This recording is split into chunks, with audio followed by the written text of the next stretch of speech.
As we've mentioned in previous episodes, the Louisville football team still has scholarships to use ahead of next season, and Jeff Brom and company have handed out a key offer in the transfer portal. On today's episode of the Locked On Louisville podcast, we're going to talk about grad transfer offensive lineman Mason Lunsford, Malachi Toliver, and more. So with that being said, let's get right on into the show.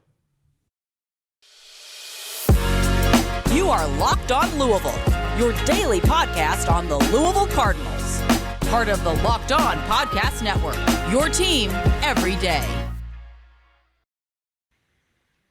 Welcome in. What is going on, everyone? You're tuned in to another episode of the Locked On Louisville podcast. I'm your host, Dalton Pence. Today's episode brought to you by FanDuel Sportsbook, the official sportsbook of Locked On. Make every moment more. Visit FanDuel.com/LockedOn to get started today. As always, I want to thank you all again for making us your first listen of the day. And just a reminder that the Locked On Louisville podcast is free on all streaming services 5 days a week, your team every day.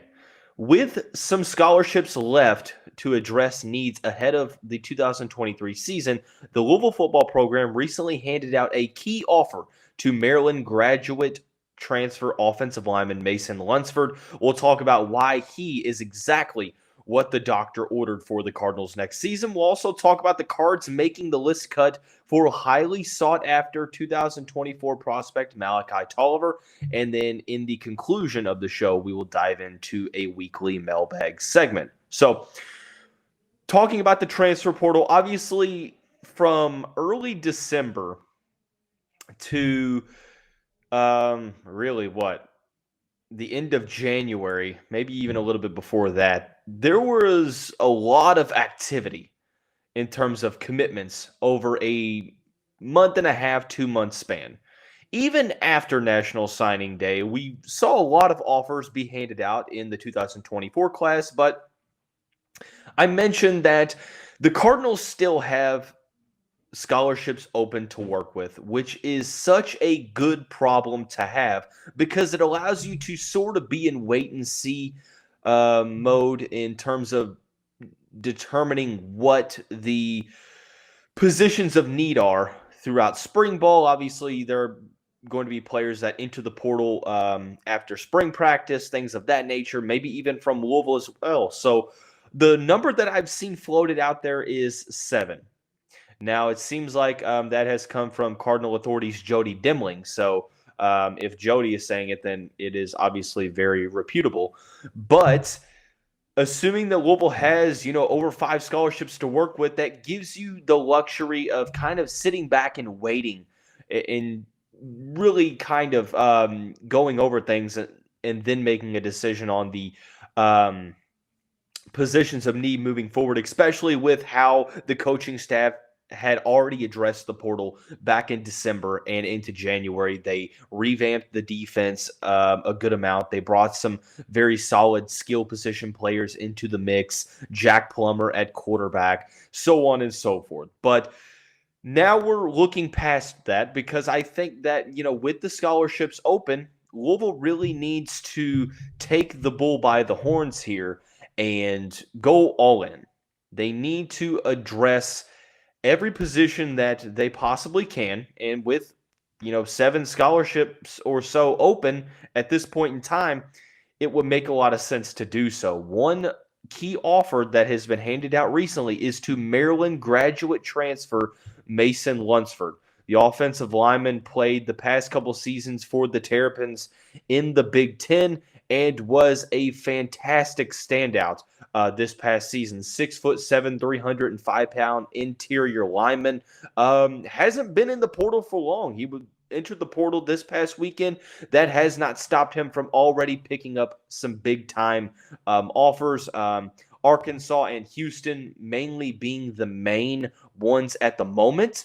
Others are from mid-majors, but you would assume that Lunsford is likely going to draw some more attention with the more time that he stays in the portal. But for the Louisville Cardinals, this makes sense, honestly, for both sides. Granted, let me go ahead and say this. I think it's going to be pretty steep competition, not composition. I'm not sure what that would mean. Pretty steep competition when it comes to this recruitment, because I think a player that you look at what he did this past season. He started 12 of the 13 games at left guard, has 2 years of eligibility remaining, in 2023 and 2024. Excuse me. In 2022, according to PFF, Pro Football Focus, he was the second best offensive lineman in pass pro for the Terrapins. Did not give up one sack, only allowed one quarterback hit and a couple of hurries the whole season. Was a player that started out sort of on the boundaries as a tackle, moved to the interior. 2021 had some moments of, solid potential, but 2022 really, really put that potential into production and was a absolute phenomenal stronghold in the middle of that offensive line. So Mason Lunsford, the 6'7", 305 pounds, a couple of seasons of Power 5 football. Everything you want in a transfer, not only on the offensive line, but in any position. A guy that is Power 5 proven. He succeeded at the Power 5 level, and he's got multiple years of eligibility. For the Louisville Cardinals, you are replacing all-conference left guard Caleb Chandler. Now, you did bring in John Paul Flores from Virginia, but I think that this offer just makes you or leads you to believe that I think that Jeff Brom wants to go into next season with the offensive line pretty much, shored up. And what I mean by that is, pretty much determined of where, the offense or what the offensive line is going to look like. Now, granted, there's going to be competition in the offseason, in fall camp. And I'm not saying that the guys that are waiting their turn in the wings can't arise and produce at a high level. I'm not saying that at all. I'm not saying this, out of lack of confidence for any of these players. But what I am saying is that if you get the opportunity, you have 7 scholarships available.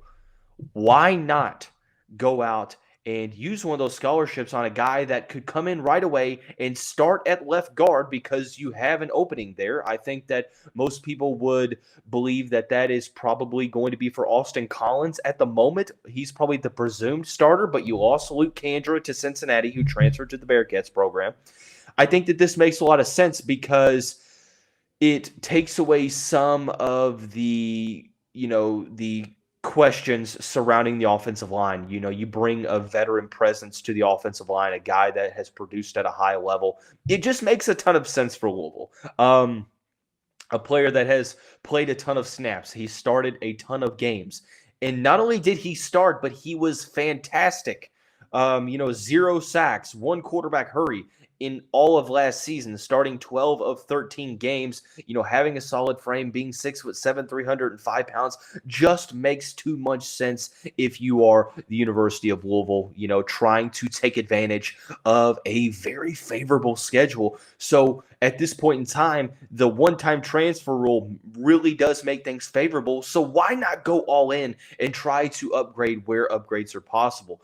For Lunsford, I think that this makes sense for him too. He makes a move to a program, like I said, with an opportunity to win a lot of games next season.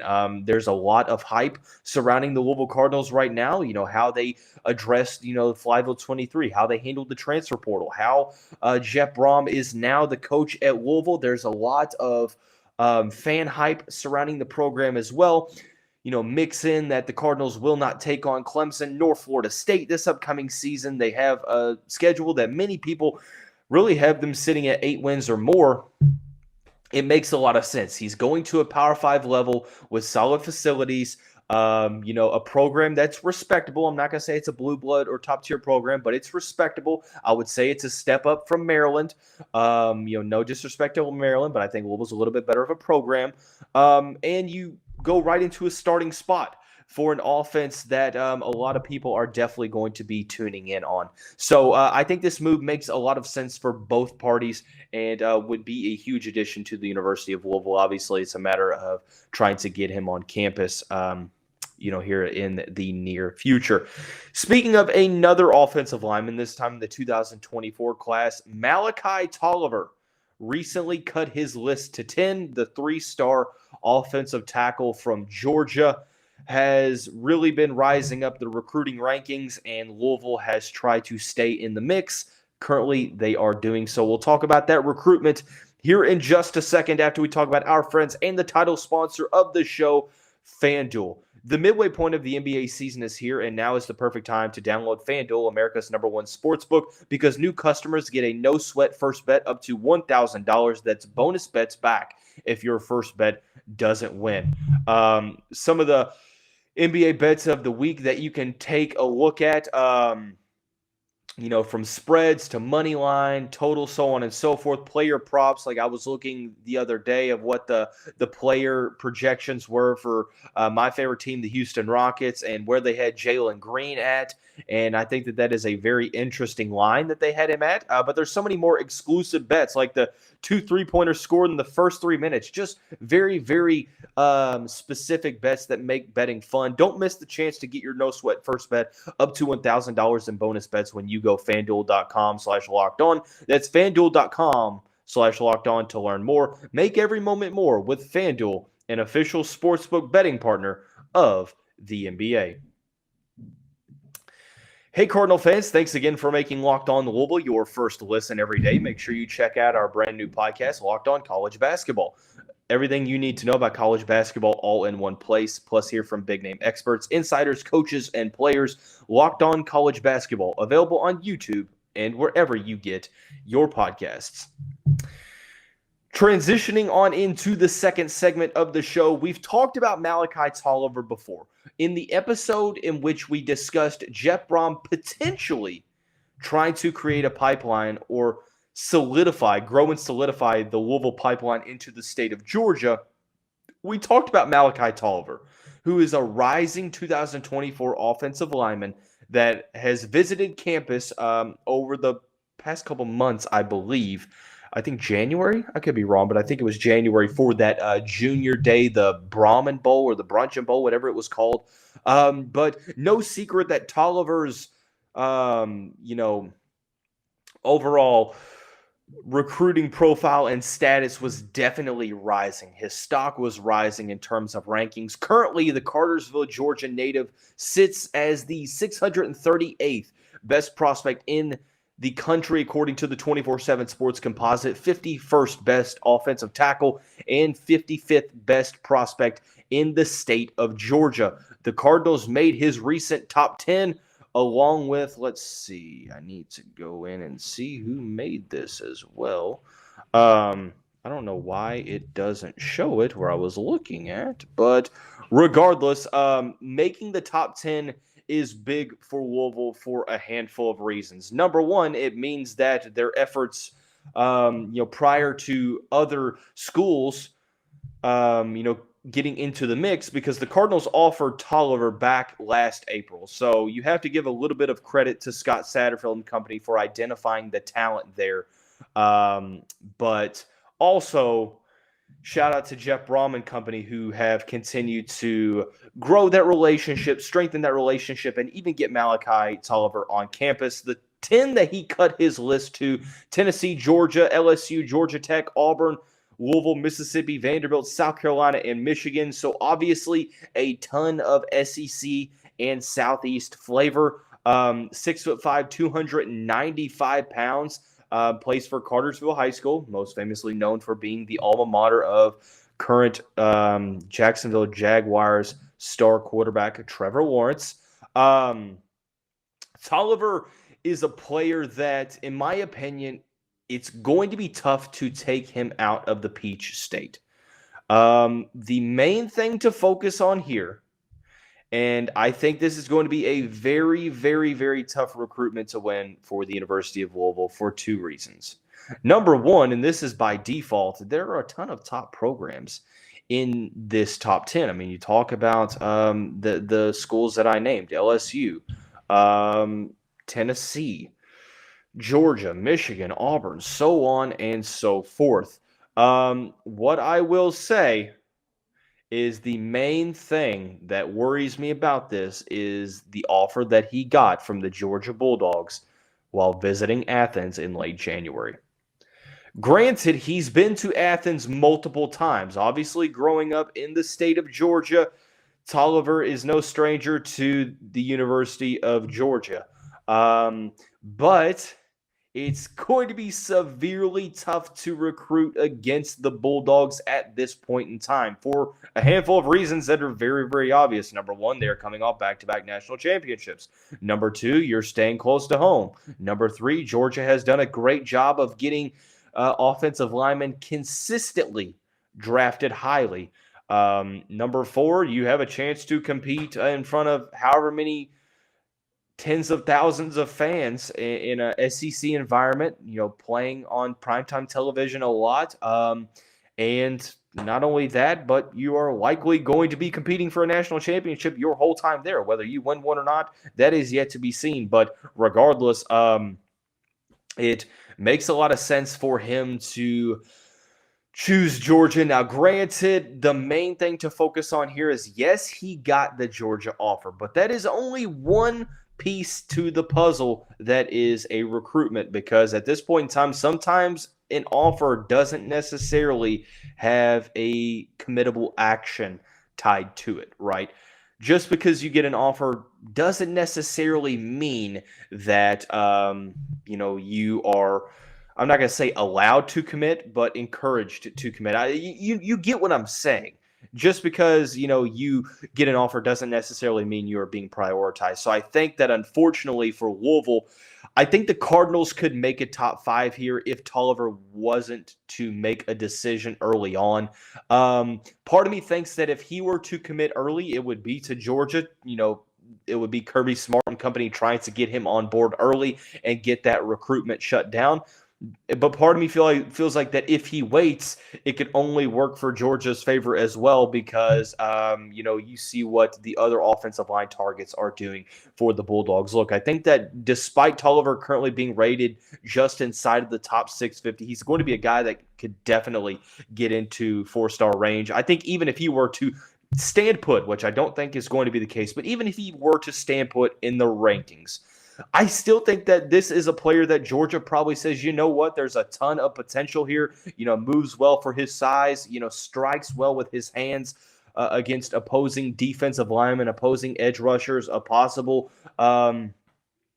starting tackle, potential-wise one day in the SEC, has a solid frame to work with as well, solid footwork, has good leverage with his footwork. So I think he has all of the tools to be extremely successful.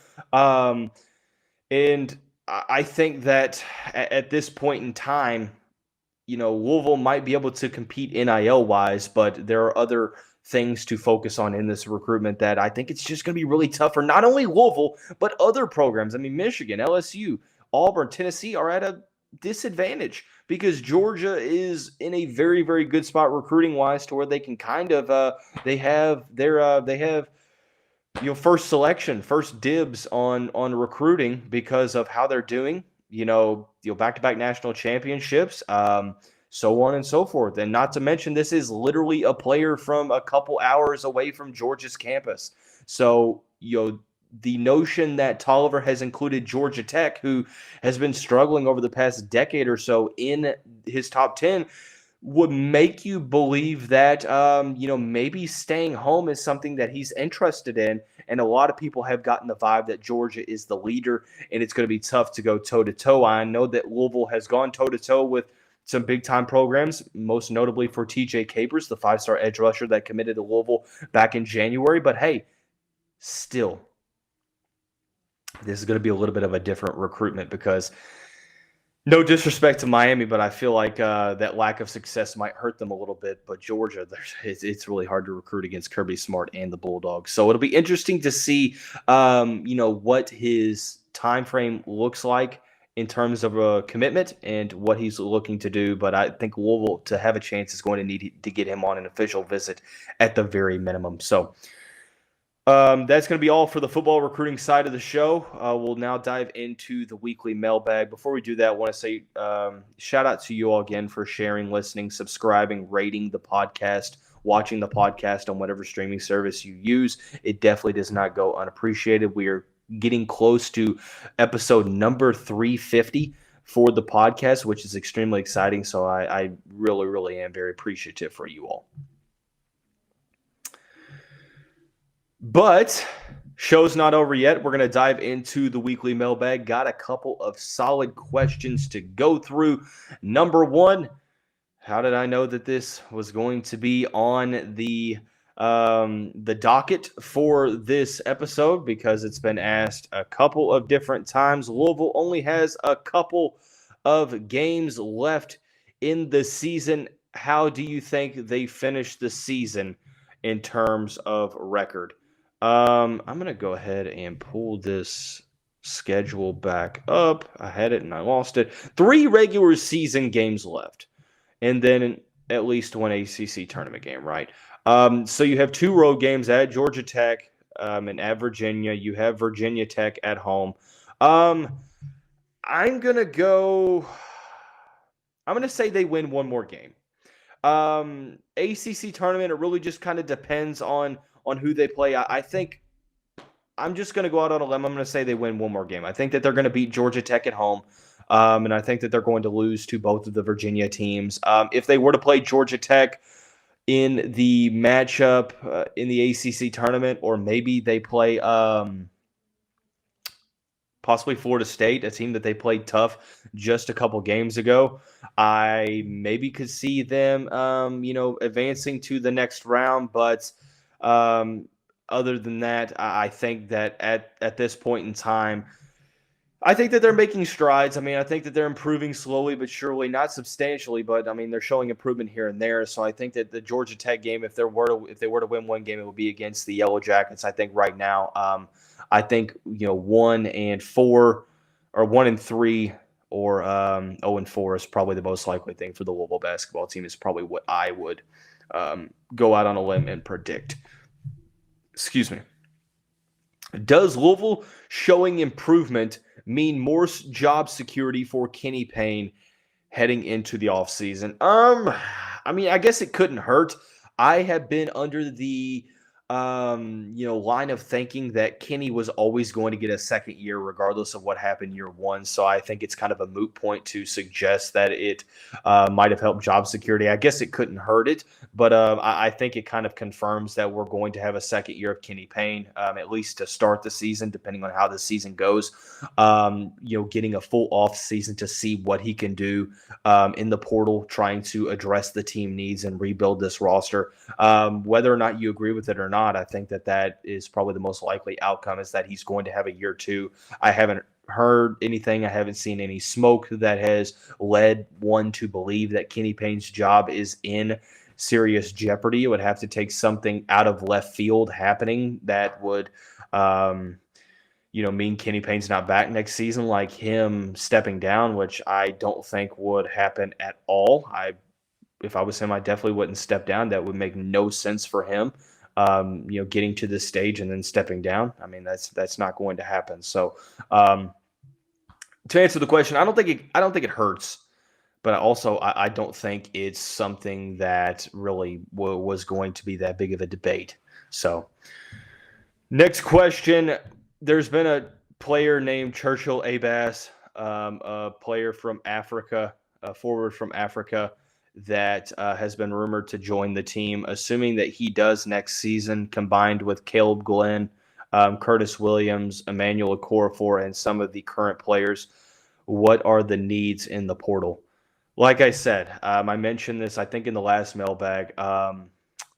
I don't think that it's about needs at this point. I think it's literally getting the best players in. Now, granted, you have to focus more so on guard play because You can't just add a bunch of combo wings and big men and expect the same issues to just magically be resolved, because you can't run out a situation where, there's no guarantee you're going to have L. Ellis next season. And even if you do get Sky Clark, maybe if you get L. Ellis, that you need just a couple more guards. Look, I think you need to probably add, in all honesty, probably about at least 3 guards, regardless of what happens with L. Ellis, Kamari Land, so on and so forth, because you have to have better guard play. You have to have better assist to turnover ratios. You have to have better offensive creation for all of the other players on the team. And I think that, I think that at this point in time, beggars can't be choosers. Louisville is not in any spot to be, picky with who they add to this team, because they have to absolutely turn this roster over in a very, very significant way to even get to a point to where you're above 500 for next season. Like I said, 500 is not good enough next year. Simply put, we're going to talk about that in an upcoming episodes, but no, 500 is not good for next season. So, well, I guess that leads us into the final question. If Kenny Payne goes 500 next season, do you think he is granted a third year? I don't know. I really don't. I know the comments Josh Hurd made at a recent press conference where he said 500 wasn't good enough. So that leads me to lean out and say no, that he's not granted a third year. But if the team is showing significant improvement and they're just losing a lot of close games and they get to 500, I guess it's not out of the realm of possibility. If they get to 500 next season, I think that there is a real big discussion to be had at the conclusion of the season. If he wins 20 games, he's obviously safe, because if he wins 20 games, this team's going to go to the NCAA tournament. But 500 is a situation where it's like, with one-time transfers, with immediate transfers, is 500 really good enough? I don't think it is. And like I said, we'll talk about that in an upcoming episode. But that's going to wrap up all on today's episode. Be sure to check out all of the upcoming coverage here shortly. We'll see you very soon.